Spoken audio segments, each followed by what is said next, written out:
అమ్మఒడి ఇస్తే నీ కుటుంబంలో నలుగురు పిల్లలుంటే ఒకరికి ఇచ్చేవాడు, కానీ ఇప్పుడు నలుగురు పిల్లలుంటే నలుగురికి ఇస్తున్నారు.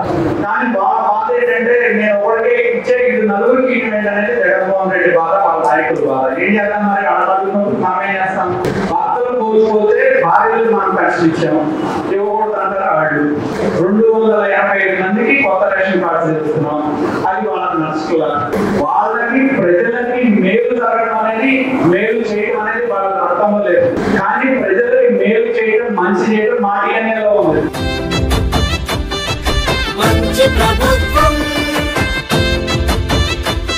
ఇది మంచి ప్రభుత్వం. ఈ ప్రభుత్వం మీకోసం పనిచేసే ప్రభుత్వం. ఈ కూటమి ప్రభుత్వం ప్రజల జీవితాల్లో వెలుగులు తీసుకురావడానికే ఈ ప్రభుత్వాన్ని మీరు ఎన్నుకున్నారు.